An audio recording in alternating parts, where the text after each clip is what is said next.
ఏ యోగ్యత లేని నన్ను నీవు ప్రేమించినావు దేవా, ఏ అర్హత లేని నన్ను నీవు రక్షించినావు ప్రభువా. ప్రియులారా, ఈనాటి ధ్యానము నిమిత్తమై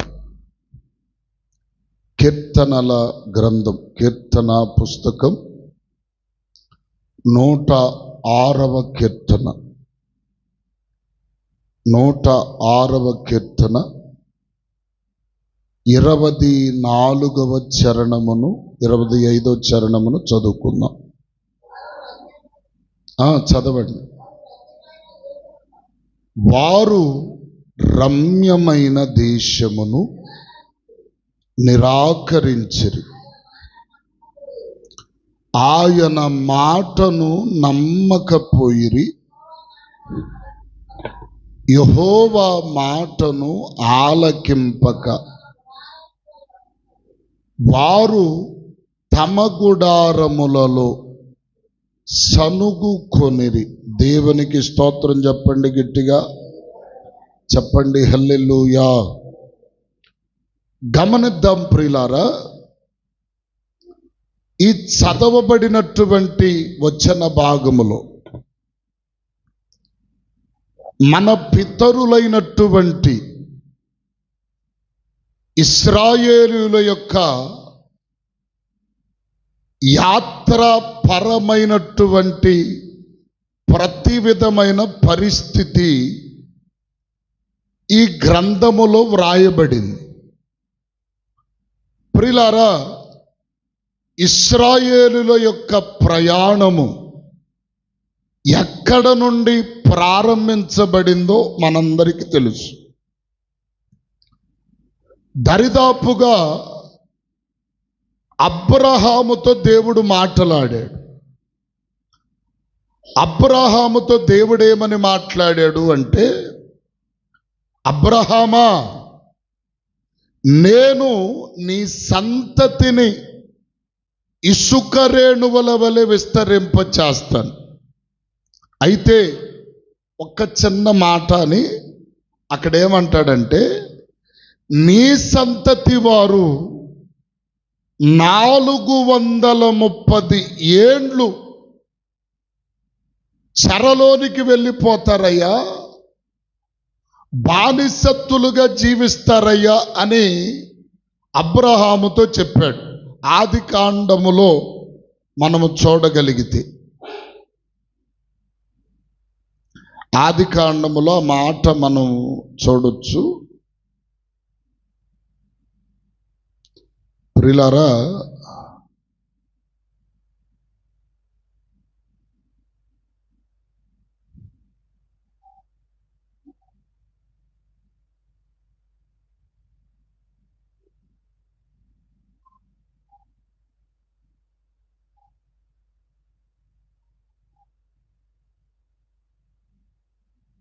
చూడండి, దేవుని యొక్క వాక్యములో 15వ అధ్యాయం 13వ చరణమును చదవండి. ఆయన నీ సంతతి వారు నివసించి ఆ దేశపు వారికి దాసులుగా నుందురు, వారు 400 ఏండ్లు వీరిని శ్రమ పెట్టుదురు.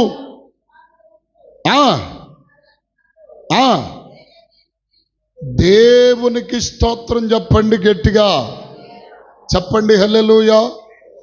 అబ్రహాముకు బిడ్డలు కలుగక ముందే, ఇస్సాకు పుట్టక ముందే దేవుడు అబ్రహాముకు చెప్తున్న మాట, నీ సంతతి వారు పరదేశులకు దాసులైపోతారు, ఇంచుమించుగా 430 ఏండ్లు బానిసలుగా ఉంటారు. ఏమండి, ఇప్పుడు ఆదికాండం 15వ అధ్యాయంలో దేవుడు అబ్రహాముతో మాట్లాడాడు. మరి యాకోబు ఎన్నో తరం వాడు అబ్రహాము తర్వాత? చెప్పండి. అబ్రహాము ఇస్సాకును గనెను, ఇస్సాకు యాకోబును గనెను, యాకోబు 12 మంది కుమారులను కనెను. యాకోబు 12 మంది కుమారులను కనెను.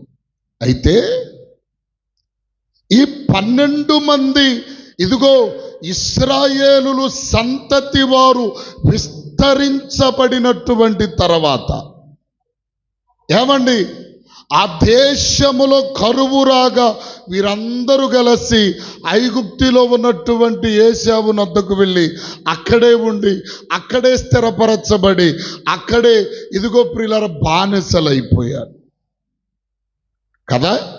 ఇప్పుడు ఈ బానిసత్వములో నుండి ఏమండి వీరు విడుదల పరచబడినటువంటి వారై దేవుడు ఏ విధమైన ప్రకారము వారికి ఆజ్ఞాపించాడో ఆ ప్రకారమే మోషే వారిని విడుదల చేసి నడిపించుచున్నటువంటి క్రమములో, కానాను దిశగా నడిపించుచున్నటువంటి క్రమములో దేవుడు ఇశ్రాయేలులకు ఒక వాగ్దానం చేశాడు. ఏమనంటే, ప్రియులారా, పాలు తేనెలు ప్రవహించు దేశమును, సమృద్ధి కలిగినటువంటి దేశమును, ఇదిగో కట్టని ఇండ్లు, నాటని పొలములు, ఇదిగో ప్రియులారా ఏమండి, ఇదిగో మీరు కష్టపడకుండా తినగలిగిన సర్వ సమృద్ధి ఉన్నటువంటి దేశమును నేను మీకు ఇస్తున్నానని దేవుడు ఇశ్రాయేలులకు వాగ్దానం చేశాడు. స్తోత్రం చెప్పండి గట్టిగా. ఏమండి, ఏమని వాగ్దానం చేశాడు? మీరు కట్టని ఇండ్లలో మీరు నివాసం చేస్తారు, అంతేకాదు నాటని తోట్ల ఫలములను మీరు తింటారు, పాలు తేనెలు ఆ దేశములో ప్రవహిస్తున్నాయి, ఆ దేశమునకే మిమ్మును నడిపిస్తున్నాను అని చెప్పి దేవుడు వాగ్దానం చేశాడు. దేవుడు వాగ్దానము చేస్తే ఆయన ఎప్పటికీ మాట తప్పెటువంటి వాడు కాదు. అందుకని బైబిల్ అంటాడు, ఆయన నమ్మదగిన వాడు అంటాడు. స్తోత్రం చెప్తారా గట్టిగా? చెప్పండి హల్లెలూయా. మనము నమ్మదగిన వారము కానప్పటికీ కూడా మనం నమ్ముకున్న దేవుడు ఎలాంటి వాడండి చెప్పరే? ఆయన మాత్రం నమ్మదగినవాడు. ఏమండి, ఎందుకని? మనం ఏమాత్రము నమ్మదగిన వారము కాము. దేవునికి స్తోత్రం చెప్పండి గట్టిగా. హల్లెలూయా. ఇప్పుడు గమనించినట్లయితే ఈ చదువుకున్నటువంటి వచన భాగములో 24వ చరణములో 124వ చరణములో వారు రమ్యమైన దేశమును ఏం చేశారంట? దేవుడు వాగ్దానము చేసి వాగ్దాన భూమిలో నిన్ను నిలవబెట్టాలని ఆయన ఆశించి ఎదురు చూస్తూ ఉంటే దైవ ప్రజలుగా పిలవబడుతున్నటువంటి ఇశ్రాయేలీయులు ఏం చేశారంట? ఆ రమ్యమైన దేశమును వీరేం చేశారు? నిరాకరించారు. నిరాకరించటం అంటే వద్దు అనుకున్నారు. మాకు అవసరము లేదు ఆ పట్టణం, ఆ దేశము మాకు అవసరము లేదు. ఇంకొక విషయంలో చెప్పాలంటే కాళ్ళ దన్నుకున్నారు. ఏమండి, చేతులార చేసుకున్నారంటారే. దేవుడు ఇస్తానని వాగ్దానము చేసినటువంటి ఆదేశమును మీరేం చేశారంట? నిరాకరించారు. మాకొద్దు, మాకు అవసరము లేదు, నువ్వు ఇస్తానన్నా మేము తీసుకో. ఏ సావనన్న జత్తగాని నేను మాత్రం లొంగనుగాక చెప్పరే, లోబడనుగాక లోబడను.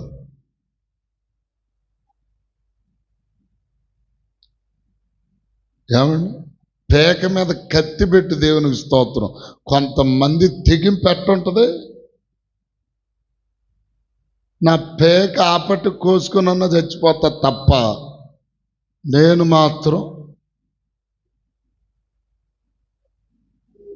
అది మంచి పనే. కానీ ఎవరికన్నా గొడవ అవుతుంది అనుకోండి, ఇద్దరికి గొడవ అయింది, ఆ పురుషులన్నా లోబడుతున్నారు కానీ ఆ ఇంటి ఆడళ్ళు ఉంటారు చూసే దేవునికి స్తోత్రం.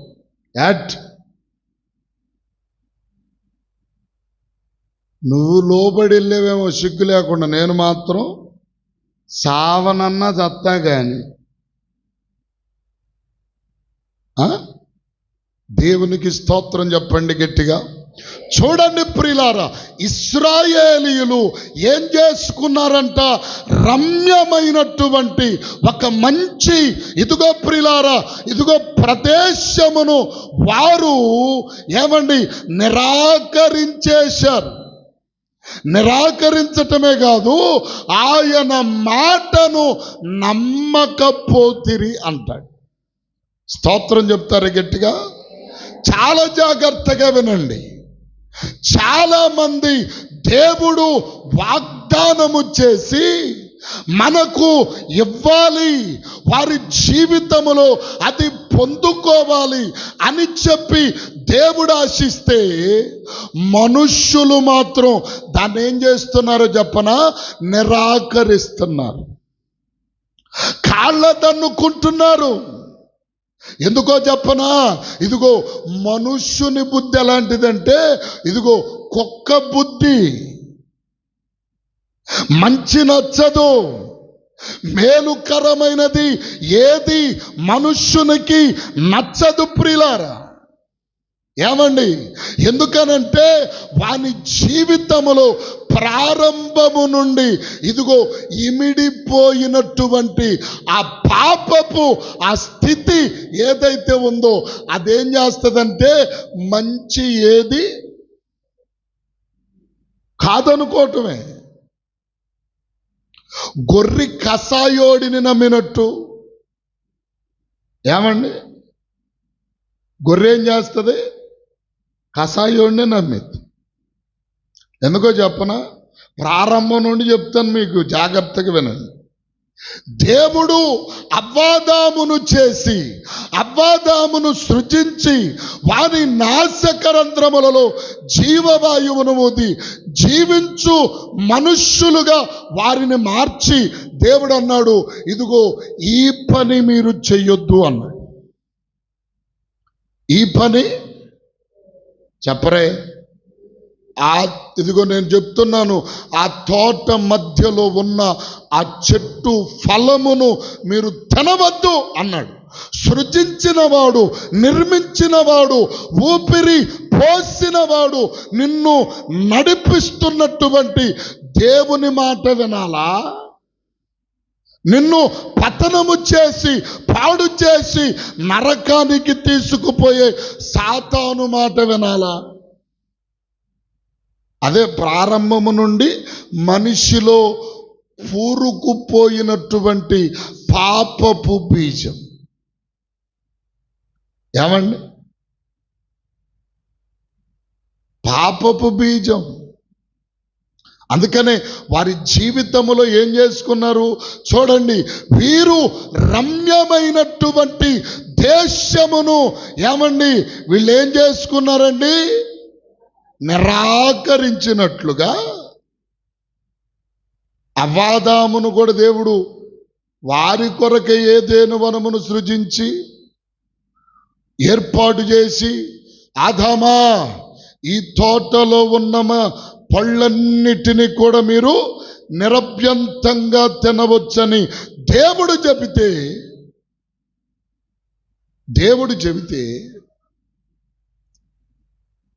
ఏమండి వీరు ఏం చేసుకున్నారు, దానిని కూడా నిరాకరించేశారు. స్తోత్రం చెప్తారా గట్టిగా? నిరాకరించారా లేదా? ఏమండి అవ్వాదాముకు మరణము లేకుండా యుగ యుగాలు జీవించగలిగిన పరిస్థితి, ఆత్మదేహములతో దేవునిని మహిమపరుస్తూ ఆ తోటలో ఉన్న ఫల పదార్థములని తిని బ్రతకవలసిన ఈ మనుష్యుడు మంచి చేయాలని దేవుడు చూస్తే దానిని నిరాకరించిన వాడు అవ్వాదాం. నిరాకరించారు కాబట్టి పనికి మాలినోడా అని చెప్పి దేవుడు ఏం చేశాడు, తోట నుండి వెలివేశాడు. స్తోత్రం చెప్తారు గట్టిగా? ఏమండి నోవాహు కాలములో కూడా దేవుడు ప్రియులారా గమనించండి, ఇదిగో నరుల చెడుతనము విస్తారమైపోయి ఉన్నది గనుక భూమి మీద 40 దినములు ప్రచండమైన వర్షము, ఆకాశ తూములు విప్పబడి కురియబడుతుంది నోవాహు. కాబట్టి ప్రజలందరూ చేరునట్లుగా ఒక ఓడను సిద్ధపరచమన్నాడు. సిద్ధపరిచి సమయం దొరికినప్పుడల్లా సువార్త ప్రకటిస్తున్నాడు నోవాహు. అయ్యలారా, ఇంకా కొద్ది దినములలో జలప్రలయము రాబోతుంది. ఇదిగో అది ఎంత భీకరమైనది అంటే ఆ జలప్రలయమునకు మన జీవితాలు తారుమారైపోతాయి అని చెప్పి 120 సంవత్సరాలు ప్రకటన చేశాడంట. వాడను సిద్ధపరిచి దేవుడు నోవాహు ద్వారా సువార్తను ప్రకటిస్తే ఆ కాలములో ఉన్న జనులు ఏం చేసుకున్నారు, దేవుని మాటను నిరాకరించి కుక్కలు చచ్చినట్టు చచ్చారు. అవునా? ఎందుకని ఈరోజు ఎవరికన్నా లెక్కాజామ ఉందంటే ఎవరికి లెక్కాజామ? ఎవరికి లెక్కాజామ లేదు. దేవుడన్నా భయము లేదు, దేవుని కార్యాలన్నా భయము లేదు, దైవ సన్నిధన్నా భయము లేదు. స్తోత్రం చెప్పండి గట్టిగా, చెప్పాలి హల్లెలూయా. ఏమండి అందుకనే చాలా మంది ఏం చేస్తున్నారంటే నిరాకరిస్తున్నారు. నిరాకరించటం వల్ల కలిగేటువంటి ఫలితం ఏంటి? ఏమండి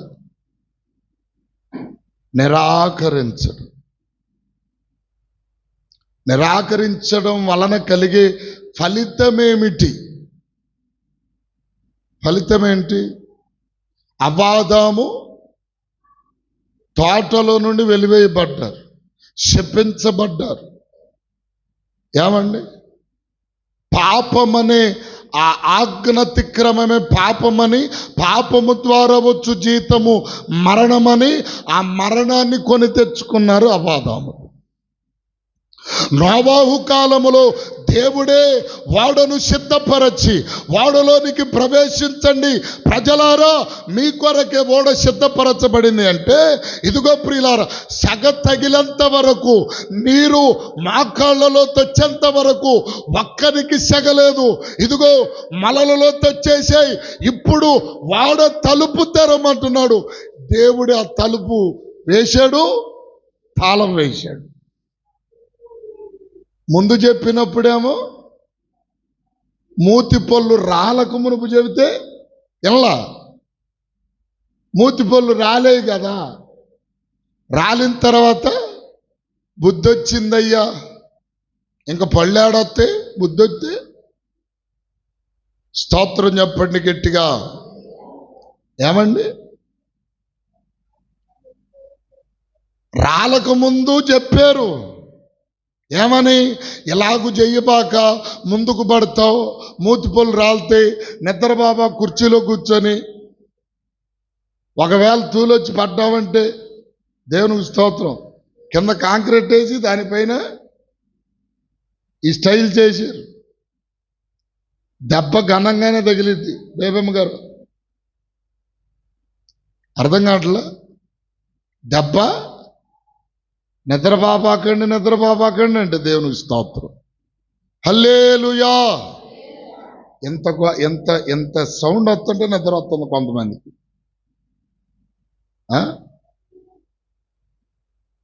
ఏమండి చెప్పండి గట్టిగా హల్లెలూయా. అంటే దేవుని కార్యమును ప్రతి ఒక్క మనుష్యుడు ఏం చేస్తున్నాడు, నిరాకరిస్తున్నాడు. దేవుని కార్యములను కాళ్ళదన్నుకుంటున్నాడు. దేవుని ఆశీర్వాదమును చెరిపివేసుకుంటున్నారు. దేవుని నీ పట్ల చేయాలి అనుకుంటున్న ప్రతి పనిని త్రోసివేసుకుంటున్నాడు మనుష్యుడు. స్తోత్రం చెబుతారా గట్టిగా? ఏమండి, దేవుడు నీకేదో చేయాలనుకుంటే నువ్వేం చేస్తున్నా, నాకొద్దని నిరాకరిస్తూనే ఉన్నావు. ఇంకొక విషయాన్ని చెప్పి నేను ముందుకు వెళ్తాను. ఇదిగో ప్రియులారా, మనందరికీ తెలుసు నయోమి అనేటువంటి వ్యక్తి. నయోమి ఎవరో? నయోమి ఎవరండి అమ్మా? రూతమ్మ గారు వాళ్ళ అత్త. రూతమ్మ గారు ఎవరు? రూతమ్మ గారు అంటే మన రూతమ్మ గారు వాళ్ళ అత్త కాదు. రమేష్ వాళ్ళ అమ్మ రూతమ్మ గారు వాళ్ళ అత్త కాదు. దయచేసి ఆమె అనుకోండి, ఆమె పేరు నాకు తెలియదు. బైబిల్లో ఉన్న రూతమ్మ గారికి అత్త. ఈ నయోమికి దేవుడు ఏం చేశాడు? భర్త, బిడ్డలు, సమృద్ధి దేవుడిచ్చి, ఇదిగో ప్రియులారా, ఆ యొక్క ఏమండి ఆ ప్రాంతములో, ఆ రొట్టెల ఇంటిలో, ఆ బెత్లెహేము ప్రాంతములో ఉంటే నీకు దీవెన, నీకు ఆశీర్వాదం, నీకు మేలు అని దేవుడు చెప్తూనే ఉంటే, కాదు నేను బయటికి పోతా, బయటికి వెళ్ళి పాటుపడి వస్తానంది. బయటికి వెళ్ళి అంటే ఈ ఇంటిలో ఉంటే, దేవుడు చెప్పిన చోటే ఉంటే, దేవుడు ఏర్పాటు చేసిన చోటే ఉంటే నీకు దీవెన, నీకు మేలు, నీకు ఆశీర్వాదం అని దేవుడు చెప్తుంటే, కాదు నేను దీని నుండి బయటకు వెళ్ళాలి అనుకుంది. మొత్తం బాగొట్టుకుంది. ఇప్పుడు ఏడుస్తుంది. ఇప్పుడు ఏడుస్తుంది. దేవుడు ఒక వ్యక్తిని ఒక ఉన్నతమైన స్థానములో ఉంచాలి అనుకొని రాజుగా చేస్తే, ఆ స్థానమును కాపాడుకోవలసిన ఆ వ్యక్తి ఏం చేశాడు? నిరాకరించాడు. ఎవరైనా? సౌలు గారు. ఏమండి, ఇంకొక వ్యక్తిని మనం చూస్తాం. అబ్రహాము సహోదరుడైన నాహోరు కుమారుడైన లోతు. అబ్రహాముతో ఉండరా, నీకు ఆశీర్వాదం ఉంటుంది, సహవాసము కలిగి జీవించు, నీకు దీవెన కలుగుతుందంటే, ఇదిగో నేను అటు వాత అన్నాడు, పోయాడు, మొత్తం బాగొట్టుకున్నాడు. నిరాకరించటం మనుషుల జీవితాలలో ఏమండి? నిరాకరించ. మనుషుల జీవితాల్లో ఈ నిరాకరించటం అనేది చాలా ఎక్కువ. అంటే ఒక విధంగా చెప్పన, ఒక సులువైనటువంటి రీతిలో చెప్పగలిగింది అన్నట్టుగా. ఎట్టా అన్నట్టుగా, ఎంత సింపుల్ అన్నట్టు. నిరాకరింపు. చూడండి, నిరాకరించటమే కాకుండా వీళ్ళు దేవుని మాటను ఆలకింపక వారు తమ గుడారములలోనికి వెళ్ళి సనుగుకున్నారు. దేవుని మాటను నమ్మలేదంట. ఏమండి? ఇప్పుడు వీరికి దేవుడు ఇస్తానని వాగ్దానము చేసిన ఆదేశమును వీరు నిరాకరించాడా? దేవుడు నిరాకరించాడా? మీరు వెళ్ళొద్దు అన్నాడు దేవుడు. నువ్వు సరిగ్గా ఉండు, నువ్వు బాగుండు, నువ్వు మంచిగా ఉండి ఆదేశమును నీవు స్వతంత్రించుకోమని దేవుడు చెప్పాడు. కానీ వీరికై వీరే నిరాకరించుకున్నారు. ఎందుకని? వాళ్ళు ఏం చేశారు అక్కడే చూడండి. ఆయన మాట నమ్మలేదంట, మొదటిది. రెండోది, యెహోవా మాట ఆలకించలా. నమ్మితే కదా ఆలకించడానికి, నమ్మాలి కదా. ఇంకొకటి, అసలు ఆలకించాలంటే ముందేం చేయాలి? వినాలి. వింటే కదా ఆలకింపు వచ్చేది. ఏమండి? ఇదిగో యెహోవా మాట ఆలకించలేదు. అంతేకాదు, వారు తమ గుడారములలోకి వెళ్ళి అనుకుంటున్నారు, ఏంది అని చెప్పేది గోంగూర. ఇప్పుడు నన్ను అనుకుంటారు, చూసారట, పాస్టర్ గారికి అంటే ఏం పని లేదు, మనకేం లేదు చెప్పరే. పాస్టర్ గారు పనే లేదు.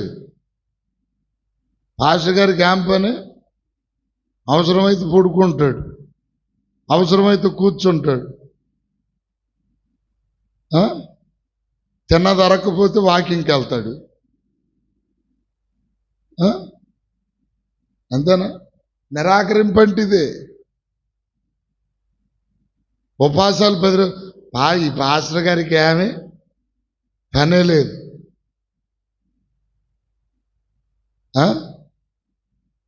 దేవునికి స్తోత్రం చెప్పండి గట్టిగా. అన్నట్టుగా వీళ్ళు ఇశ్రాయేలీలంట గుడారములలోనికి వెళ్ళి, వారి ఇళ్లలోనికి వెళ్ళి, ఇదిగో వీరేం చేశారంట? సనుగుకున్నారంట. ఎవరిని? దేవునినే సనుగుకున్నారు. ఈయనకే బాగానే చెబుతాడు, చేసే వాళ్ళకి కదా తెలిసేది. ఈయనకే బాగానే మాట్లాడతాడు, అనుభవించేవాడికి కదా తెలిసేది. అస్సలు దేవుడు చెప్పింది ఎవరు మేలు కొరకు అని నీవు ఆలకిస్తే, నీవు ఆలోచన చేస్తే, ఆయన మాటను నీవు నమ్మగలిగితే నీకెంత ఆశీర్వాదమో నీవు చూడగలిగేవాడివి. కానీ ఆయన మాటనే నమ్మలేదు. ఆయన చెప్పు మాటలను అసలు ఆలకించలేదు. అంతేకాదు, లోపలికి వెళ్ళి సనుగుకుంటా ఉంటే ఏమండి? అసలు ఇది కూడా ఎంత విచిత్రమో నాకు ఒక్కోసారి ఆలోచన వస్తుంది. బాగా దీర్ఘంగా ఒక్కడనే ఏదైనా వాక్య ధ్యానం చేస్తున్నప్పుడు బాగా దీర్ఘంగా ఆలోచన వస్తుంది. వీళ్ళని ఐగుప్తులో ఉంటే, శరలో ఉంటే, బానిసత్వంలో ఉంటే విడుదల పరచి బయటికి తీసుకొని వచ్చి, ఎర్ర సముద్రం వస్తే పాయలు చేసి, శత్రువులు వస్తే వారిని చంపి, ఇదిగో వీరిని సస్యశ్యామలంగా కట్టుకున్న బట్ట మాయకుండా, వేసుకున్న చెప్పులు అరిగిపోకుండా, వాళ్ళు ఎదిగే కొంది వస్త్రాలు కూడా చాగి, అవునా? అదిగో ఆ పిల్లంతోడు ఉన్నాడు అనుకోండి. ఎన్నేళ్ళు నడిచాడాడు? ఇప్పుడు ఆ పిల్లకి ఎన్ని సంవత్సరాలు? 5 అనుకుందాం.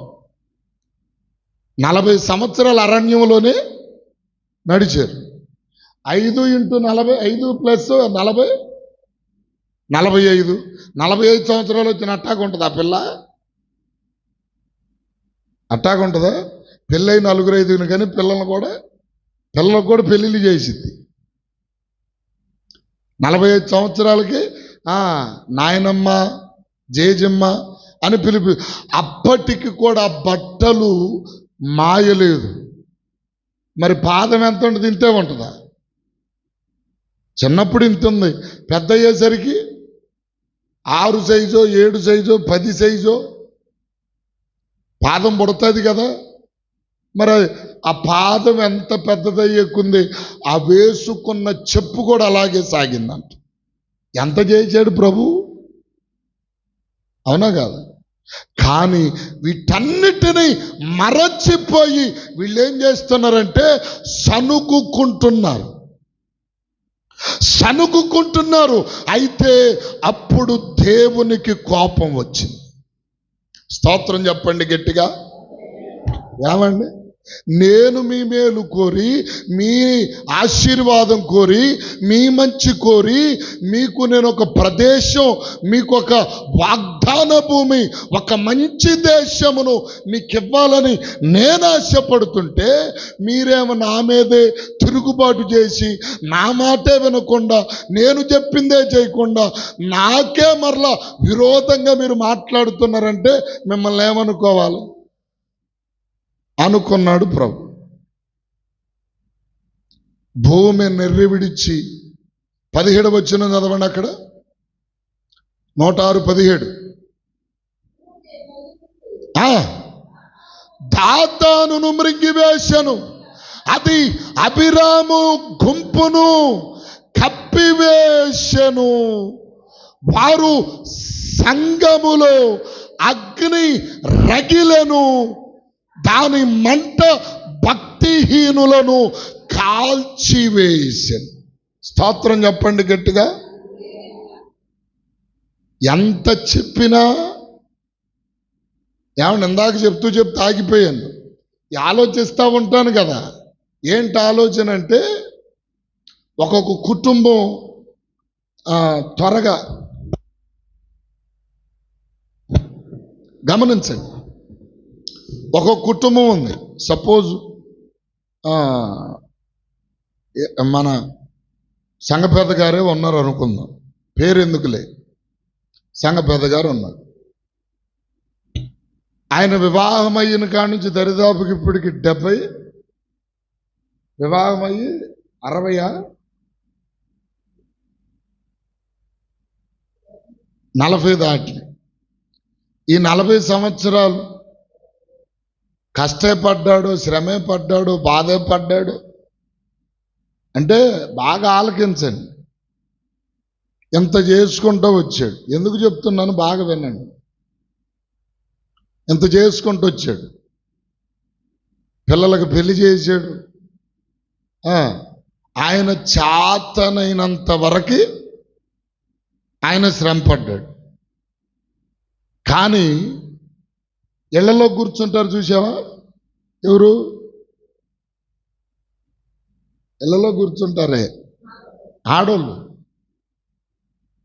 పొద్దున్న లేచి వీడే పనికి వెళ్ళాలి, రేయింబగులు వీడే కష్టపడాలి, జ్వరం వచ్చినా, బాధ వచ్చినా, ఇబ్బంది వచ్చినా వీడే ప్రయాసపడాలి. ఏమండి? ఏడ నప్పు తేవాలన్నా వీడే తేవాలి. అన్ని చేయాల్సినది వీడే, అన్ని చెందాల్సింది వీడే. ఇంట్లోకి గ్యాస్ తేవాలి, పుల్లలు తేవాలి, బియ్యం తేవాలి, కాయగూరలు అన్ని తెచ్చేది వీడే. కానీ ఇంట్లో పెత్తనాలు చేస్తానుకుంటారు వీళ్ళు కొంతమంది. ఎవరు? ఎంత భయంకరం, ఎంత భయంకరం అన్నమ్మగారు, అవునా కాదు? ఓయ్ బాబోయ్ అనిపిస్తుంది. నిజం. ఒకవేళ బండి నడపాలనుకో, బండి కొనేది ఈడే, దానికి కిస్తీలు కట్టుకునేది ఈడే, మళ్ళా ఎదర డ్రైవర్ లాగా వెనక రాణెమ్మను తీసుకెళ్ళినట్టు తీసుకెళ్ళాలి. మళ్ళీ ఈడి మీద ఆధిపత్యం, పెత్తనం అన్నీ.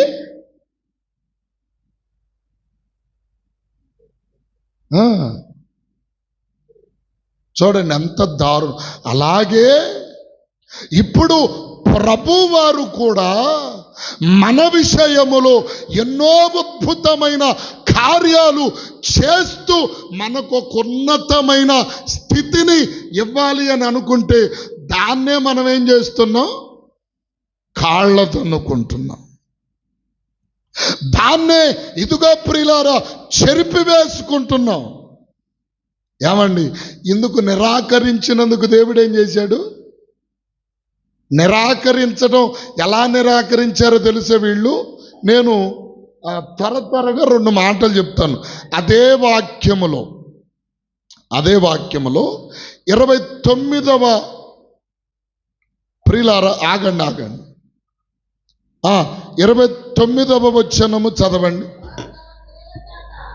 వారు తమ క్రియల చేత ఆయనకు కోపము పుట్టించగా వారిలో తెగులు రగిలెను. స్తోత్రం చెప్పండి గట్టిగా. ఏంటంట? వారు తమ క్రియల చేత. ఏటి చేత? క్రియలంటే ఏంటి? క్రియలంటే ఏంటండి?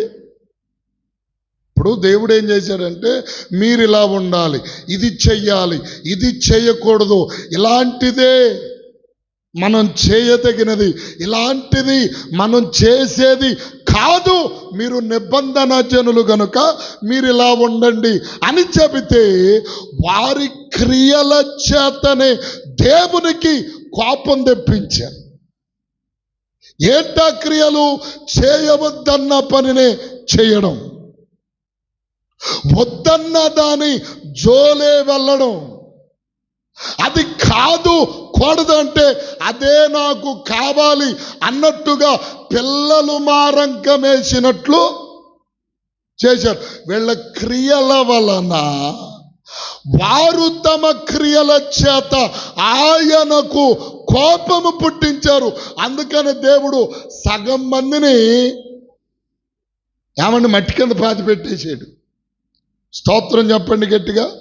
అక్కడ మీరు పైన చదివారా? భూమి నెరవిడిచి దాతానును మిరిగివేశాను, అది అభిరాము గుంపును కప్పిందంట. కప్పటం అంటే ఏంటి? భూమి నెరవిడిచింది, దాతానును మృంగివేసింది, బాగానే ఉంది. మరి అభిరాము గుంపును కప్పటం అంటే ఏది కప్పింది? గుడ్డ కప్పారా? మట్టి కప్పింది. మట్టి ఏమైంది? సునామీలాగా వచ్చినట్టుగా దేవునికి స్తోత్రం వారి మీద విరుచుకుపడింది. విరుచుకుపడిన పడటం అది ఎట్టా పడింది? పైకి లేవనట్టుగా, లేవలేని స్థితికి ఆ కార్యము చేసింది. స్తోత్రం చెబుతారు గట్టిగా. ఏమండి? వారు క్రియల చేత. క్రియలంటే ఏంటి? అదే వాక్యములో అదే అధ్యాయంలో 35వ చరణం చదవండి. అన్యజనులతో సహవాసము చేసి వారి క్రియలు నేర్చుకున్నారు. ఎవరి క్రియలు? అన్యజనుల క్రియలు. అసలు వాళ్ళ జోలే వద్దంటే, వాళ్ళ ప్రస్తావనే వద్దంటే వీరు వాళ్ళ దగ్గరికి వెళ్ళి అక్కయ్యో ముగ్గెట్టేయాల నేర్పు. ఎందుకు ఆ ముగ్గేసి ఆ ముగ్గు మధ్యలో నువ్వు కూర్చోటానిక? దేవుడు అన్నటువంటి మాట, నీకు ఉండవలసిన పరిస్థితి ఇది అని దేవుడు ఒక నియమం, ఒక సరిహద్దు పెడితే, ఇదిగో వీళ్ళు ఏం చేశారు, అన్యజనులలోనికి వెళ్ళి అన్యజనులు చేసిన క్రియలు వీళ్ళు కూడా చేయటం ప్రారంభించారు. అన్యజనులు చేసినట్టు చెప్పరే, అన్యజనులు చేసి అన్యజనులతో సహవాసము చేసి వారి క్రియలు నేర్చుకున్న. ఏంటి వాళ్ళ క్రియలు? కొత్త ఇంట్లోకి వెళ్తుంటే ఆడపిల్లని తీసుకెళ్ళి ఒక ఎత్తడి కుండ పెట్టి ఉఫ్ఫు ఉఫ్ఫు అని ఊపించి ఆ పాలు పొంగితే మన ఇంట్లో సిరియు సంపద తొలతూగిపోద్ది. వాబ్బో, అట్ట పెద్దోళ్ళు అయిన వాళ్ళు ఎంతమంది ఉన్నారు చూపియండి. ఎంతమంది పెద్దోళ్ళు అయ్యారు? అదేమంటే పూర్వం నుండి వస్తున్న ఆచారం అండి. సచ్చినోడిని తీసుకెళ్లేటప్పుడు మధ్యలో దించి అమ్మా లే, అమ్మా లే. ఎంతమంది లేచారు ఇప్పటికి? లేపిన వాళ్ళంతా లేచారా? ఇది అన్ని జనుల ఆచారాలు కావా? అమ్మా లే, అమ్మా లే. ఎక్కడికి? ఆమె సచ్చింది ఇంకేమి లెగుతుంది? లెగిసేదైతే ముందే లేచి కూర్చుంటది కదా. దానికి తోడు నిన్న తలమలని పొదిలికి ఒక 5 కిలోమీటర్లు ఇవ్వకాడ మా ఇంటి పేరట ఆయన అల్లుడు చనిపోయాడు. అన్న కూతురు భర్త. అబ్బాయి ఏదో ఆటో యాక్సిడెంట్లో నరం కట్ అయిపోయింది, నడుము నరం కట్ అయిపోయింది. కట్ అయిపోయి చాన్నాళ్ళగా మంచంలోని కాళ్ళు పనిచేయక ఒక 10-15 సంవత్సరాల మట్టి మంచంలోనే ఉంటున్నాడు. ఆ పడుకొని కదలలేడు కదా, కిందంతా పుండ్లు పడిపోయి బాగా దేన స్థితికి వచ్చి చనిపోయాడు. చనిపోతే ప్రియులారా, బాక్సు ధారాబత్తంగా చేపించుకొచ్చారు. ఏది? పెట్టి మీద ఒక సిలువ. ఏమండి, వెంటనే టపాకాయలు ఒక మూట తెచ్చారు. టపాకాయలు ఈ మధ్య కాలంలో కొత్త ఏర్పాటు, ఇంతకుముందు ఎప్పుడు లేవు. టపాకాయలు లేవాలి, సచ్చినోడుకు ముందు వెలిగియాలి, టపాకాయలు పేల్చాలి. ఎందుకు? దరిద్రం వాళ్ళు వేస్తున్నారు కాబట్టి నేను కూడా చెయ్యాలి. సరే, ఇది బాగుంది. ఇప్పుడు ఇంకొక విషయం ఏంటో చెప్పనా? మరమరాలు, గులాము, దానిలో తమలపాకులని కలిపారు. ఎందుకు అని చెప్పి చూస్తున్నా నేను. మరమరాలు తినటానికి తెచ్చారేమో, పలారం పంచడానికి తెచ్చారేమో అని అనుకున్నా. దాంట్లో గులాం కలిపి రోడ్డు బారికి జల్లినప్పుడల్లా ఒక 5-6 తమలపాకులు పడుతున్నాయి కింద. నిజం. కానీ మందే శ్మశానం దూరం అనుకుంటే అది ఇంకా దూరం. దరిదాపుగా పొన్నపల్లి డౌన్ అంత దూరం ఉంది. అయ్యా నేను నడవలేనని చెప్పి వెళ్ళి బండి వేసుకొని వెళ్ళే 2 కిలోమీటర్లన్నర ఉంది వాళ్ళ శ్మశానం. ఆడోళ్ళు మగోళ్ళు మొత్తం వచ్చి సమాధి చేసిన తర్వాత పోయారు. చూడండి ఎన్ని ఆచారములు. అందుకని ఇక్కడ అంటున్నాడు, అన్యజనులతో సహవాసము చేసి వారి క్రియలు. ఎవరి క్రియలు ఇవి? ఏమండి, ఎవరి క్రియలు ఇవి? సరే, ఒక మాట చెప్తాను. అంటే పెళ్లికి ముందు బైబిల్లో నలుగులున్నాయా? నలుగులున్నాయా?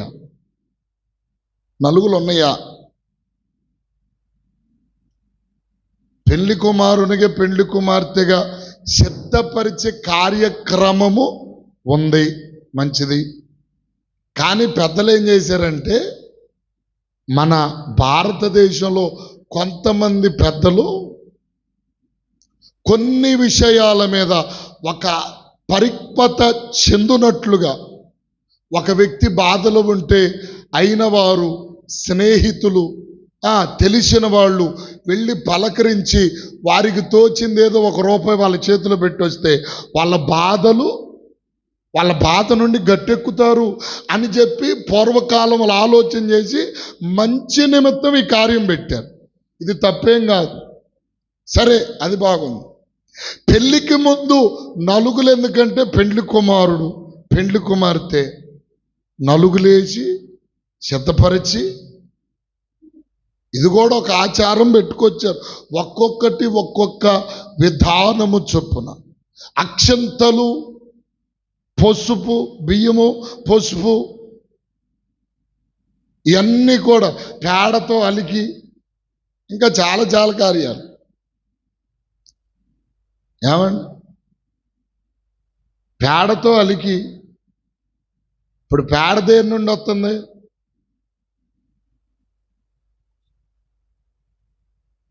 పేడ దేని నుండి వస్తుంది? మామూలుగా పశువు నుండి వస్తుంది. పశువుకి ఏడ నుంచి వస్తుందంటే గడ్డి తినడం వలన మేత, సరే, ఎండిగడ్డో పచ్చిగడ్డో తింటే ఆ పేడ వస్తుంది. దానికి ఒక సూక్తి కనిపెట్టారేమని, పేడ కల్లేపు జల్లితే ఇల్లంతా శుభ్రంగా ఉంటుంది, క్రిములు రావు అని చెప్పి. ఇంకొకటి, ఆ బియ్యంలో పసుపు కలిపి అక్షంతలేయటం. ఏంటి అంటే బియ్యం ధాన్యం కనుక, పసుపు యాంటీబయోటిక్ అంటే ఆరోగ్యాన్ని పెంచేది కనుక నూతన దంపతులను ధాన్యముతో, ఆరోగ్యంతో, అష్టైశ్వర్యములతో నువ్వు చల్లగా ఉండండి మీరని చెప్పి ఆశీర్వదించడానికి ఇలాంటివి పెట్టుకోవచ్చు. ఇవన్నీ కూడా అన్యాచారాలే. వాటిలో కొన్ని అందరికీ మేలు కలుగునట్లు జరిగేటువంటి. ఇంకొక మాట చెప్తున్నా, ఈరోజు ప్రపంచంలో ఎవరినన్నా చూడండి మీరు, మంగళసూత్రం వేసుకునే ఆడవాళ్ళు చాలా తక్కువ. ఎక్కువ ఎవరిని చూసినా మంగళసూత్రం చాలామంది వేసుకోవటంలా, అదొక ఆచారం. ఏమండి, కాలికి మెట్టులని రకరకాలైన ప్రక్రియలు, కార్యక్రమాలు పెద్దల ఆచార పద్ధతి ప్రకారం. అందుకనే ఇక్కడ ప్రభు అంటున్నాడు, ఇదిగో అన్యజనులతో సహవాసము చేసి వారి క్రియలు నేర్చుకున్నారు. అదే విధముగా ఇదిగో వారేం క్రియలు చేశారు చూడండి, 39వ వచనం కూడా చదవండి. తమ క్రియల వలన వారు అపవిత్రులైరి, తమ నడవడిలో వ్యభిచరించిన వారైరి. స్తోత్రం చెప్పండి గట్టిగా. ఏమండి, వారి క్రియల వలన, ఇదిగో తమ క్రియల వలన వారు అపవిత్రులైపోయారు. చేయకూడని అన్యాచారములు చేస్తున్నారు ఈరోజు అనేకులు. ప్రియుల, అర్థం కాల, చేయకూడని క్రియలు. ఇదిగో అందుకనే వారు అపవిత్రులయ్యారు, తమ నడవడిలో వ్యభిచరించిన వారైరి అంటారు. హల్లెలూయా. అంటే వీరు అన్యజనులు చేసే ప్రతి కార్యము వీళ్ళు చేస్తూ వచ్చారు.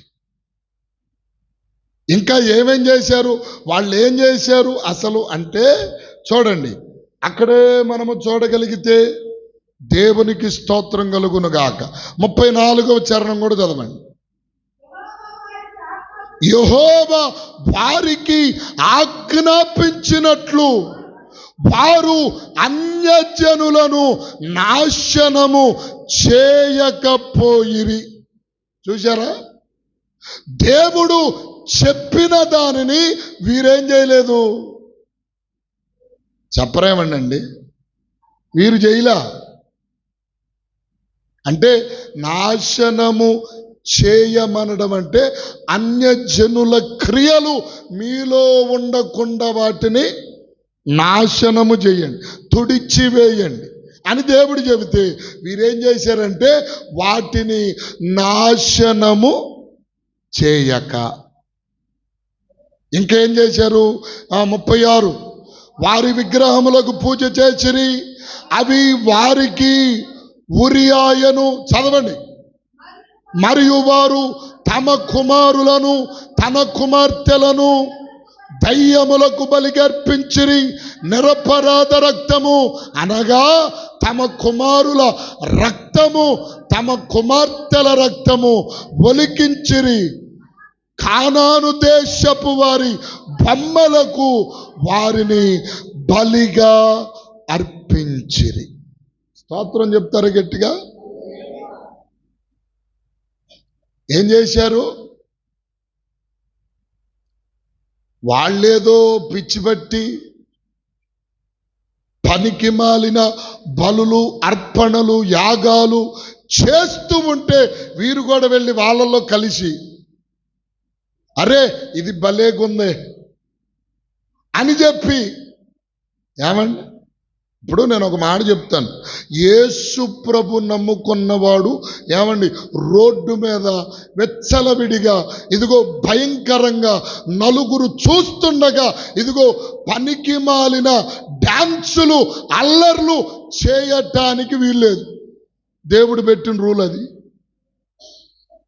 మరి అన్యజనుల దేవతల దగ్గర వాళ్ళ ఇష్టం వచ్చినట్లు వాళ్ళు చేసుకోవచ్చు. కాబట్టి అక్కడికి వెళ్ళి అరే వాళ్ళు భలే చెప్పరే, వాళ్ళు భలే డ్యాన్సులు వేస్తున్నారా అని, వాళ్ళు భలే తాగుతున్నారా, వాళ్ళు భలే అబ్బా ఎంత చూడడానికి అవ్వా ఇది నిజమా అంటే అక్కడ ఆ పండు ఎలా కనపడిందంట, చూపునకు రమ్యముగా.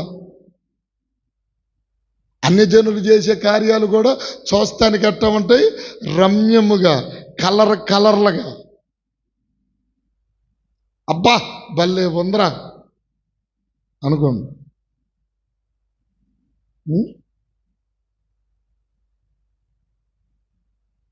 దేవునికి స్తోత్రం చెప్పండి గట్టిగా. వాళ్ళు చేసినవన్నీ వీళ్ళు కూడా చేస్తూ వచ్చారు. ఇప్పుడు పాయింట్ ఏంటంటే నేను ఒక్క మాట చెప్తాను, మనందరికీ తెలిసిన విషయం. పురోహితుని దగ్గరికి వెళ్తాడు.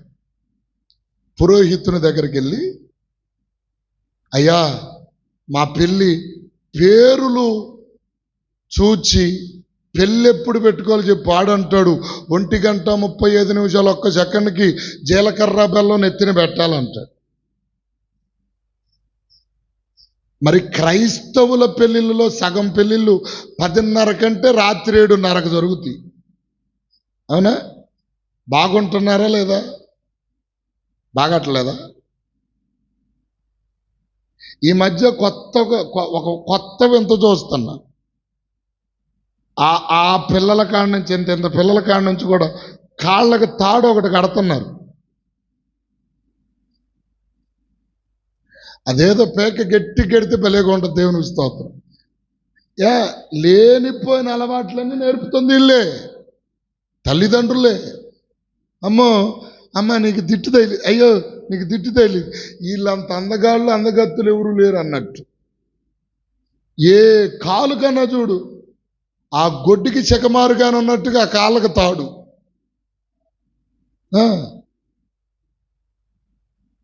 వాక్యం తెలియక, గుణమెరగక, మంచి తెలియక ఏమని ప్రతి కాలుకి తాడే నల్లతాడు. అయిపోయిందయ్యా, గమనించండి. ప్రతి కాలుకు నల్లతాడు. ఏంటంటే అంటారు దిట్టు తగిలిద్దాను అంట. ఓరి బాబు ఏం తగిలిద్దని? దిట్టు తగిలిద్దంట. ఓ బాబు, ఎంత ఇవన్నీ ఎక్కడి నుంచి వచ్చినాయి? అన్యాచారాలు.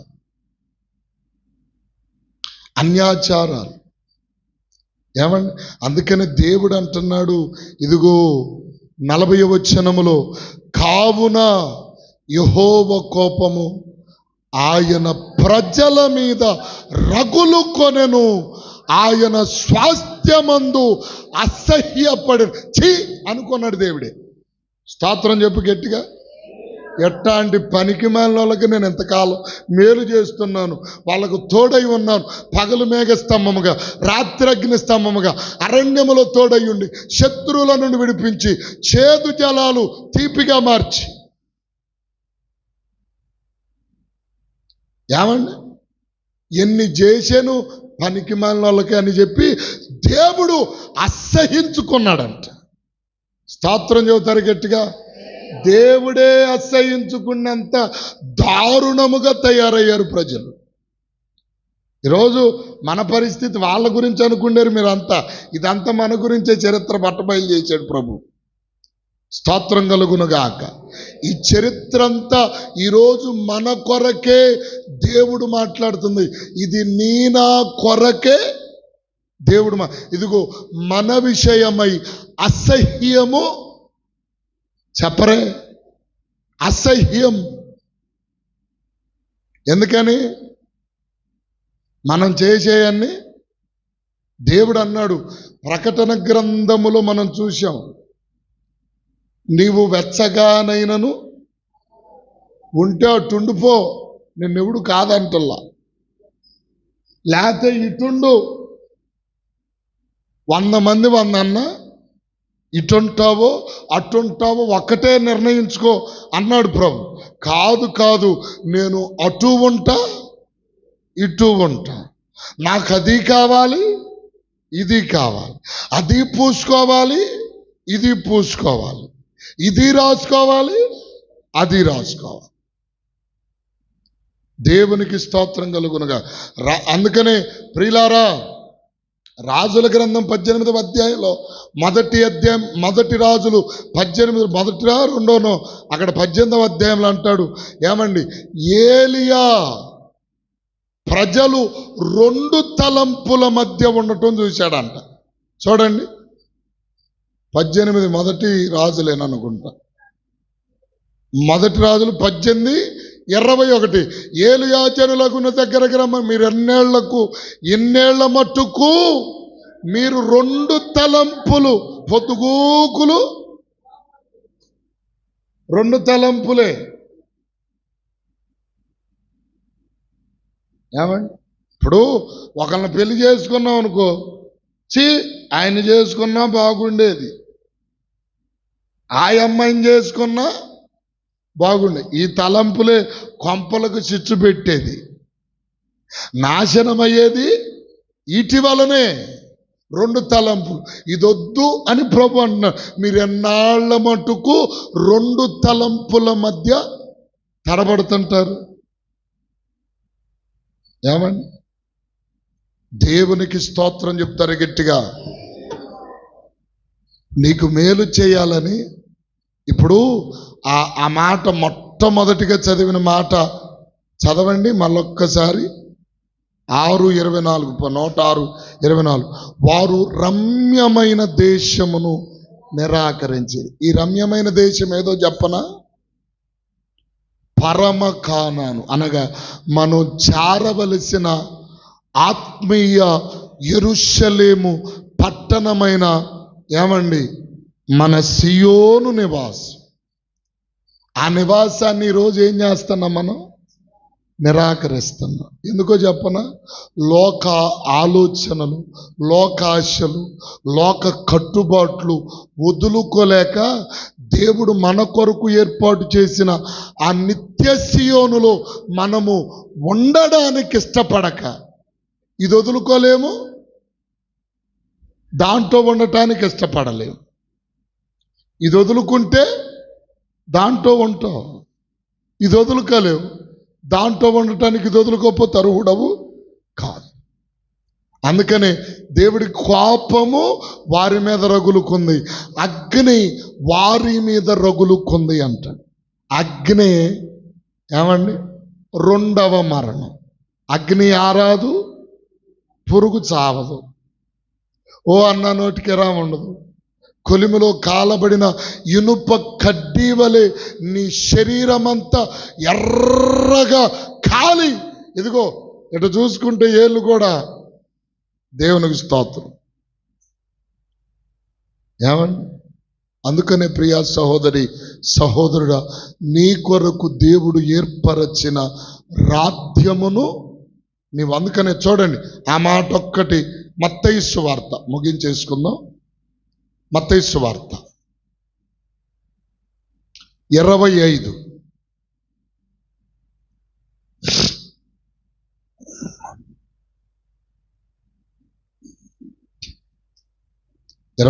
అధ్యాయం దయచేసి 31 వచ్చాను, 31, 32.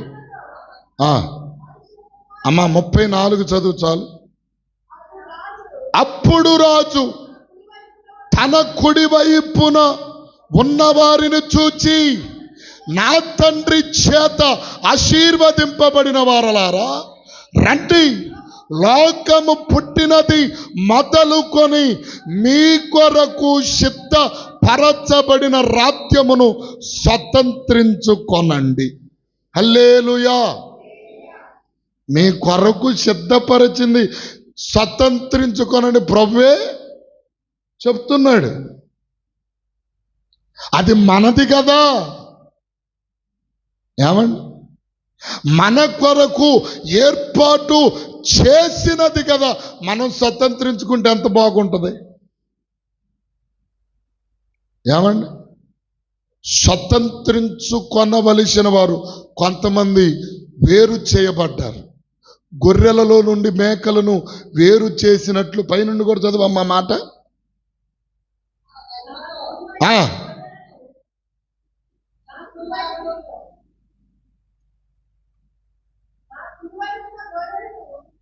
32. అప్పుడు సమస్త జనులను ఆయన ఎదుట పోగు చేయబడుదురు. గొల్లవాడు మేకలలో నుండి గొర్రెలను వేరుపరచునట్లు ఆయన వారిని వేరుపరచి 2 గుంపులుగా చేసేసాడు. ఎందుకు? ఒక గుంపు ఎవరు? రాజ్యమును స్వతంత్రించుకునేటువంటి గుంపు. మరొక గుంపు ఎవరు? ఆ యొక్క రాజ్యమును నిరాకరించిన గుంపు. స్తోత్రం చెబుతారు గట్టిగా. మనం నిరాకరించిన ఏ గుంపులో, ఏ పాట అది? యోచించుకో న్యాయాధిపతి అయిన నిన్ను తీర్పు తీర్చేటి వేళలో ఏ గుంపులో నీవుందువో యోచించుకో క్రైస్తవా. ఏ గుంపులో ఉంటా? ఏ గుంపులో ఉంటా? నాకు ఆ గుంపు వద్దు, ఈ గుంపు వద్దు అంటావా? మధ్య నేట మునుగుతావు. ఏదో ఒక దారిని ఎంచుకోవాలి. ఏదో ఒక దారి కాదు, అసలు నీకు దేవుడు ఏర్పాటు చేసిన దారి. ఏమండి?